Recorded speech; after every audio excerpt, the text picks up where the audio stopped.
മന്ത്രി കെ രാധാകൃഷ്ണൻ രാജിവെച്ച് ഒഴിയുന്നതിൻ്റെ അവസാന ഘട്ടത്തിൽ അദ്ദേഹം ഉത്തരവ് ഇട്ടതാണ്. ഈ കോളനി എന്ന പേര് വിവേചനത്തിന് വേണ്ടിയൊക്കെ ആളുകൾ ആ രീതിയിൽ മാറ്റി നിർത്തലിന് വേണ്ടിയൊക്കെ ഉപയോഗിക്കുന്നതുകൊണ്ട് ആ പേര് ഒഴിവാക്കിക്കൊണ്ടുള്ള തീരുമാനം എടുത്തിരിക്കുകയാണ്. സർക്കാരിൻ്റെ അല്ലെങ്കിൽ മന്ത്രിയുടെ ഇങ്ങനെ ഒരു തീരുമാനത്തെ എങ്ങനെയാണ് കാണുന്നത്? നല്ല തീരുമാനം.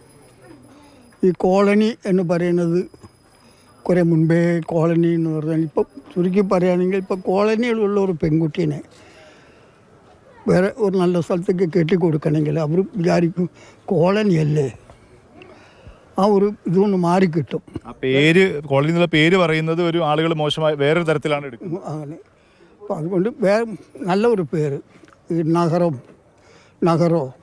അങ്ങനെ എന്തെങ്കിലും ഉണ്ട് കൊടുത്താൽ നന്നായിരുന്നു. അങ്ങനത്തെ അനുഭവങ്ങൾ ആളുകൾ ആ രീതിയിൽ അങ്ങനത്തെ അനുഭവങ്ങൾ ഉണ്ടായിട്ടുണ്ട്. ഉണ്ടായിട്ടുണ്ട്. പണ്ട് ഈ കോളനിയിൽ ഈ സ്കാവഞ്ചിങ് തൊഴിലാളികളാണ് ഉണ്ടായിരുന്നത്. അത് ഇപ്പോഴും ആൾക്കാർ അതുതന്നെയാണ് മനസ്സിൽ കാണുക. മാറ്റം വന്നിട്ടുണ്ട്, പക്ഷേ പുറത്തുള്ള ആളുകൾക്ക് ആ മാറ്റം അത് അംഗീകരിക്കുന്നില്ല. അത് അംഗീകരിക്കണമെങ്കിൽ ഇതിൻ്റെ കോളനി എന്നുള്ള പേര് മാറി കിട്ടിയാൽ നന്നായിരുന്നു.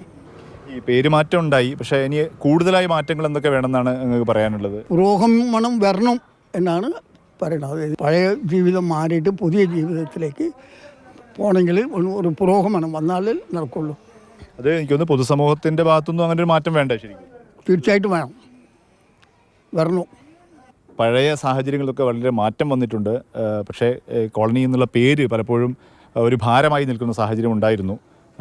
അതിൻ്റെ മാറ്റം ഉണ്ടാകാൻ വേണ്ടിയുള്ള ഇപ്പോഴത്തെ തീരുമാനം, മന്ത്രിയുടെ തീരുമാനം, ആ അർത്ഥത്തിൽ വലിയ സ്വാഗതം ചെയ്യുന്ന ഒരു തീരുമാനമാണ് അദ്ദേഹം പറയുന്നത്. ഒപ്പം തന്നെ കൂടുതൽ മാറ്റങ്ങളും, പേരുമാറ്റം മാത്രമല്ല അടിസ്ഥാന സൗകര്യങ്ങൾ ഉൾപ്പെടെയുള്ള കാര്യങ്ങളിൽ, ജീവിത നിലവാരം ഉയർത്തുന്ന കാര്യങ്ങളിൽ കൂടുതൽ മാറ്റങ്ങൾ ഉണ്ടാകണമെന്നും ഈ കാട്ടുവയൽ പ്രദേശത്തുള്ള ആളുകൾ, ഇനി അത് കാട്ടുവയൽ കോളനിയാണ് ഇതുവരെ അറിയപ്പെട്ടത്, പക്ഷേ ഇനി കാട്ടുവയൽ കോളനിയല്ല, കാട്ടുവയൽ നഗറോ അല്ലെങ്കിൽ മറ്റ് അനുയോജ്യമായ പേരുകളായിരിക്കും ആ പ്രദേശത്തുള്ള ആളുകൾ നമ്മോട്, കുറേ കാലങ്ങൾ ഇവിടെ താമസിക്കുന്ന ആളുകൾ നമ്മോട് പങ്കുവെക്കുന്നു.